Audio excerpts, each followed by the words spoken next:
This is the Deep Dive from Global Heroes, where positive stories get the spotlight they deserve. Stay inspired by signing up for our newsletter and following us at Global Heroes across social media. Mm-hmm. Okay, let's unpack this source material.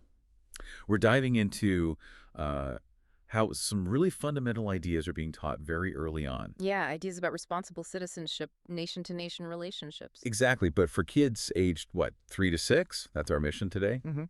Understanding how early education is tackling shared stewardship and, well, historical agreements. That's right. We're looking at a pretty significant shift in treaty education. It's being seen quite rightly as just fundamental to reconciliation, especially here in Canada. Mm-hmm. And the core challenge really is pedagogical, isn't it? How do you take something as complex as a treaty Right. and make it meaningful, make it understandable for a preschooler? And the resource we're focusing on nays this, apparently. It's a book called This Is My Treaty. Yeah. And like you said, the audience aged 3 to 6, that alone is, well, it's pretty fascinating. It tells you something about the educational philosophy shifting. It really does. It shows that understanding the treaty relationship, it's not being saved for, grade 10 history anymore. So how do they do it? How does it connect?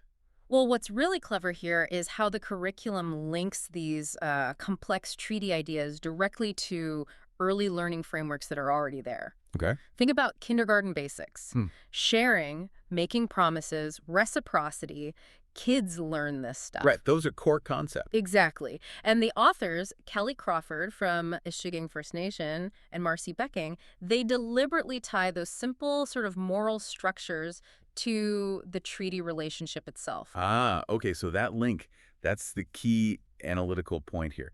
Kelly Crawford talks about needing to understand the spirit and intent, not just the letter of the law. Precisely. It's about responsible treaty citizenship going beyond just knowing your rights.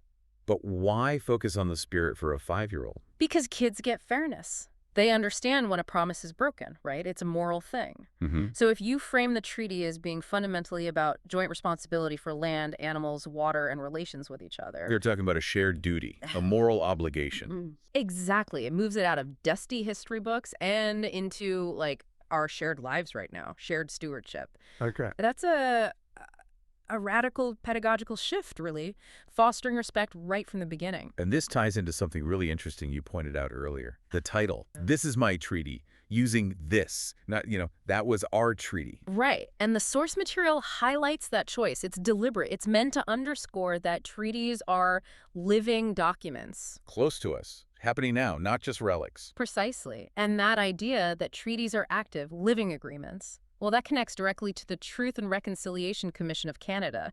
The TRC... That calls to action, right? Yes. The TRC called specifically for an age-appropriate curriculum, K-12, covering treaties and Indigenous contributions. This kind of book, it's exactly that in action. So education is the foundation. It's seen as the bedrock for fostering understanding, empathy, and respect.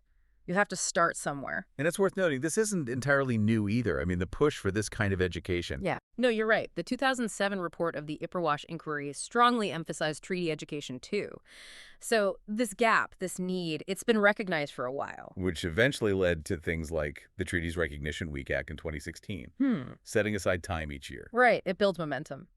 And bringing it back to the classroom resource, This Is My Treaty. They've made it super accessible. It's available in English and Shinabemowin and French. That's crucial. And they give teachers supports, tools to discuss, what is a promise? How does that simple concept link to these big historical agreements and sometimes the failure to uphold them? They use language kids already encounter, like in the Ontario curriculum. Okay, so let's wrap this up. What's the main takeaway here for you, listener? No. I think it's the cleverness of using simple language for big ideas, framing these huge, complex agreements as a basic promise. Yeah, a promise of joint responsibility. It shows that reconciliation, or at least the foundation for it, can genuinely start with the youngest kids. It's built on, moral clarity, not dense legal text. Right, which leaves you with a really interesting thought to chew on, I think. Okay. If that simple idea of a promise becomes the bedrock for how a child first learns about treaties, about shared land, shared responsibility, how does that early framework change things? How might it shape the way that whole generation approaches complex legal agreements, shared governance, their own role in it all down the line? It makes the commitment feel, generational. That's it for today's Deep Dive. Want more? Stay connected with Global Heroes through our newsletter and socials.